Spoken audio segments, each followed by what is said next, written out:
Okay, everybody, my name's Tracy. I live in Palmerston North. I'm a 56-year-old single woman. I am what's called a self-earner, which means I don't get any support from the government whatsoever. So basically, I'm self-employed as a domestic cleaner. I have my own business. But what I want to highlight to you today is the issues I've had. I am entitled to what's called income related rent. I'm living in state housing, and I pay a percentage of what I earn, because otherwise I'd have to pay just about frickin' 70% of my rent and 70% of my income in rent if I met market rents, if not more. So what I'm going to deal with you today is an incident I came across a couple of times while in state housing, where I had to send in my details and they asked me for an exorbitant amount of rent. So what I'm going to show you now is my first letter that I received for my income related rent. We've taken a look at your situation and used this information to work out an income related rent of $175 a week. And I'm like, holy cow, I'm not earning a hell of a lot. I mean, I'm all by myself, but good grief. I thought that's a lot. So from early February 2025 till nearly August 2025, I had a great big rigmarole of trying to get this thing reassessed. So during that time, I got advised to go into MSD to sort it out. MSD told me that one of them was because I wasn't doing updating this weekly. This is a weekly rent, weekly income format that you download if you're on if you're a WINS client. Now, I don't have any dividends. That's a mistake, but they refuse to take it off. I don't know why they put it on there, but nonetheless, nothing to do with me. My wages at that day would have been a breakdown of 52 weeks from my income tax for the previous year. That was, I can't remember if it was gross or net, but nonetheless, that's what I was claiming I was earning in a single week after an annual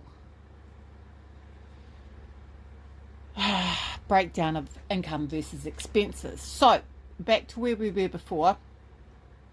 This is how we calculate the rent payments. So basically means that I pay a percentage of my rent and the government pays the rent, the rest of it, up to the market rate. So how they calculate it, so they say we work out what your total weekly household income is after tax, which is that there. And so income can include these things here. So you can always go and find this yourself if you want to investigate it, but it includes all these things here. Now, things like wages and salary, they will be taxed, but some other things do not be taxed, especially when it comes to benefits. So anyway, if your income changes often, e.g. you work casual hours or are self-employed, we look at your total income over a longer period of time, a minimum of 4 weeks. So like I say, I do it annually because I just until I do my income tax, and then I divide it into 52. Of course, there's some weeks that are less and some weeks that are more.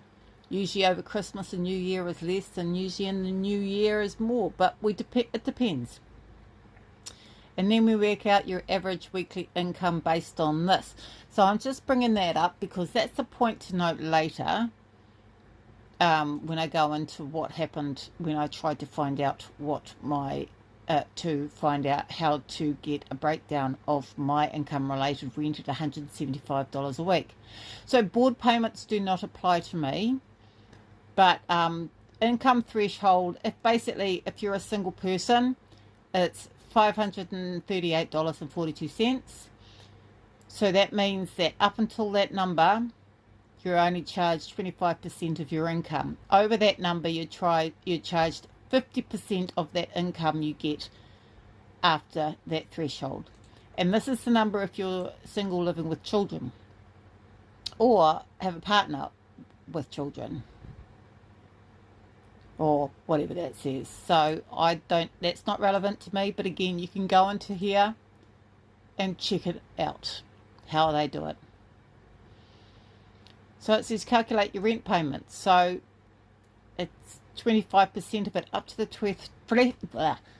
threshold after tax, and then 50% of over the threshold. So anyway, at the end of this video, I have devised a calculator, an Excel spreadsheet calculator, for you to be able to do your own calculations to see what you think you should be paying and to what you're actually be paying. Now, I'm also working on an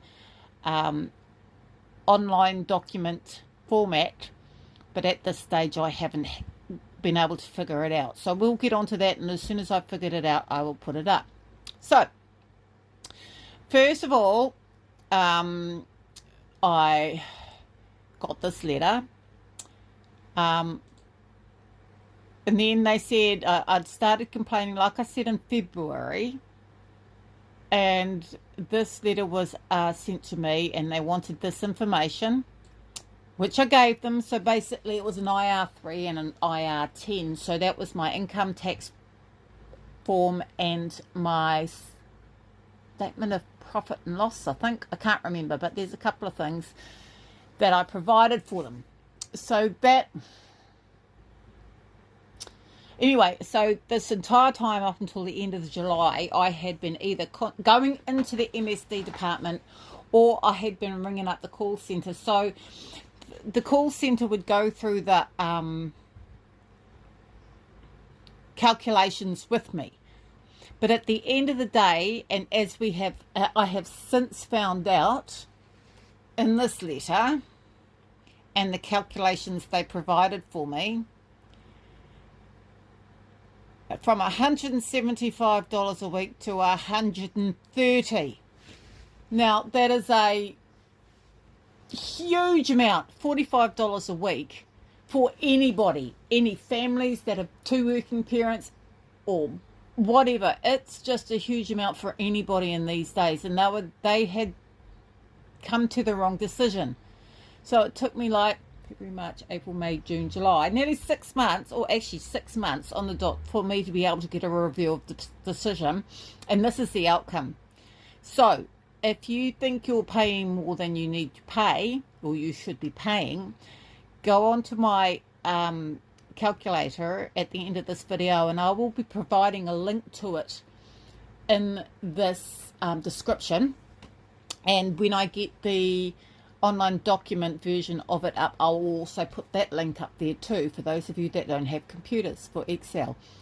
Okay, so I received a rebate, but it was still causing heaps of issues. Now, the problem is that at the end of the day, and we'll go to the calculations edit,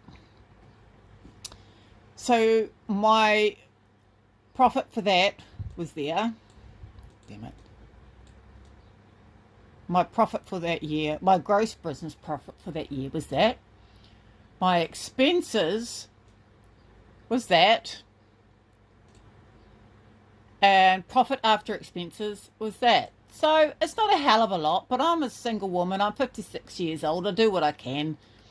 So a couple of things to note is that sometimes what happens with the Inland Revenue Department, you can claim a percentage of rent. So if you have a room that you use solely for your work, then you can claim that room as a percentage of your rent and the amount of power you use and whatever else. So collectively, mine came to $788.75 a year. But when it comes to working out income-related rent, that does not apply, and that is not included in your expenses. So that's why they added it on. Even though I said I'm only because, and the reason was because I'm on income-related rent. And I'm like, yeah, but I'm only claiming a portion of my income-related rent. I'm not claiming bloody full market value. But no, it's just not included. So that's something you have to note, that that's what they'll do. So they've added it back down here. Now, the other thing is that when they calculate tax, when they divide your adjusted profit, they divide it by 52.29 weeks, which if you do 365 divided by 7 days in a week, then it comes to 52.14. So some equations are not quite accurate or exactly the same as mine, but this is what they use. So in the calculator, I will be using that. So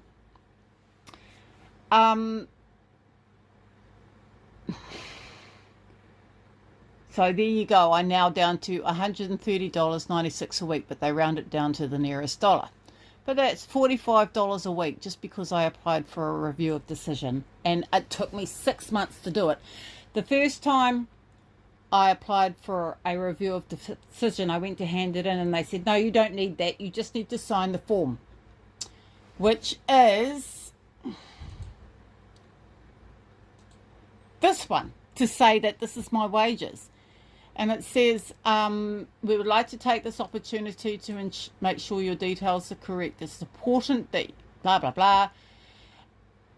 If the information we have you about is correct, you don't have to do anything. But if any of the information below has changed or is not correct, please let us know as soon as possible, which is why I started going in to see them and calling it the call centre. So anyway, I signed it. And then another time I went in, they said it's because I'm not updating this weekly. And I said to them, well, listen, my income is not always the same every week. That's why I do the annual income. And the other thing is that I have to do the income minus expenses they're asking for. And this for weekly, I have to do it weekly, but sometimes I have negative income weekly because I'll earn like $800 and I have a $2,500 bill and they won't let me put in a negative income. So they're arguing with me about that. They, I made at least 8 visits to MSD and I made at least 9 phone calls to the call centre. So apart from going through the calculations with me again, that's without taking my tax out. They also told me that I had to call my tenancy manager. It was a tenancy manager was in control of it. So I called my tenancy manager on 3 separate occasions, and on each occasion she said, no, you have to go to MSD. So I'd keep going back to MSD and they'd say, no, you need to call your tenancy manager. So 3 calls and visits were around about 3 times because nobody at MSD knows what they're frickin' doing, quite frankly. It was a pretty bullshit bonus, but at the end of the day, I ended up putting in another review of decision, which I'm glad I did because as you see, huge difference. So I'm able to manage that weekly. But anyway, the moral of this story is if you're working and you think you're paying too much, more than income related rent is worth, because the initial assessment went to the actual calculating centre, so they should know to take your tax out. They ask for your gross income. They do ask for it, and then sometimes they don't take it out. So this is what I'm going to go through today with you. I am going to use this calculator to show you how, and like I say, the link to it should be in the description under this video. So what you do is you put in your gross income, and using the figures I have provided here, let's see. So using this, and let's just say, so we'll just use this figure here, $32,499.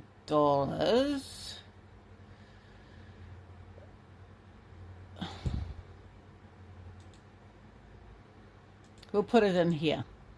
Paste. Now, because that figure is after expenses, we're just not going to put in the expenses, and they've also added some of my rent that I've claimed back. So we're working with this figure. Now, assuming you're an M class taxpayer, this calculator will calculate your tax.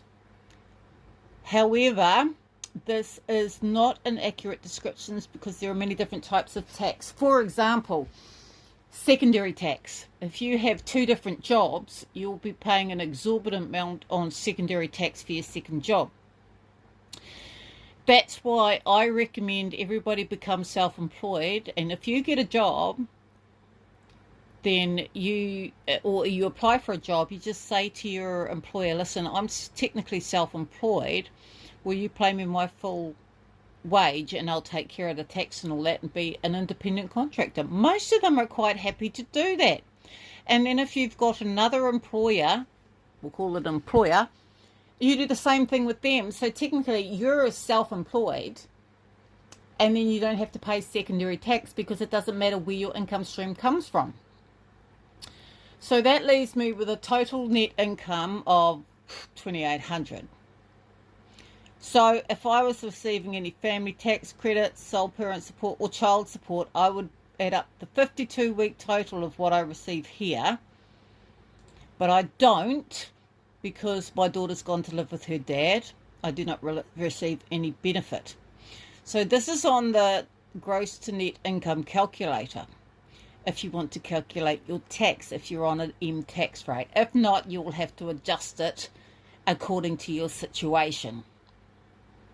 Then you go on your IRR calculator, and the tax you have to pay should be $133.41 in my case. The rent you have to pay. Now there are some discrepancies, like I say, in the calculations, because they use different numbers, and it's really odd sometimes how they get their numbers. But it'll give you a roundabout figure. Like I say, if I was looking at this figure, I'd be going, that is way less than $175 a week. And I know that I shouldn't be paying $175 a week. And if you get a number that is way below what you're paying in income-related rent, ask for a review of decision. It is really important that you go through that process. If they still maintain that that's the correct number, the correct payment, by all means, it's going to cause you no hassle, but it could save you a whole lot of money in the long run. Like I say, I was charged $45 a week more than what I should be been paying. So going back to the gross net income calculator here, so I'm doing $533 a week, which is just under the threshold. So I'm only paying 25% of my income, which equates to that by my calculations, but $130 by their calculations. So I'm not going to quibble about it. It does give me a really good idea. Going back to the gross net income calculator, if I decided to increase my income to, let's say, $45,000, the income related rent indicator now has to calculate the income over the threshold at 50%. So now the total income related rent I have to pay is $230,000. $230 a week. If you're with children, this is your threshold. This is what the rent should be. Like I say, it's not going to be entirely accurate because some of the calculations they use are really odd, but it'll give you a good indication, especially if you're paying like $40 to $50 more than this says. It'll give you a good indication, and you go for and ask for a review of decision. Absolutely, wholeheartedly. So it just depends. So first of all, you calculate your income. If you are claiming expenses, put them there, but they'll quibble about if you claim rent, a portion of rent, but that's okay. And then once this, and we'll delete it now, once your total gross income is inputted, your expenses are inputted, and all your government assistance is inputted, because that's not tax, because they're assuming you're earning under a certain amount, but especially if you're a sole earner, then all your calculations or your income related rent calculator will be done. Now, one more thing to note: if you're a self-earner, then if you're paying your own tax, income tax, make sure you click on the self-earners option when you're doing your IR3, because that will save you, depending on the amount you earn. They will actually give you credit back. I think it's up to $520 this tax, because you're a self-earner and not relying on the government. So I missed out on that last year simply because I didn't know about it. But I highly recommend everybody who is a self-earner and not on any government support to check it out. It's called a self-earners, I can't remember, self-earning benefit or tax deductible. I can't remember. But anyway, that's me. Good luck, and send me a message if you really, really need help. And if not, we will just I hope that there is no one else out there who has suffered the same sort of instance as this. Like I say, it's not the first time it's happened. But thank you for now, and good luck, everybody. Bye.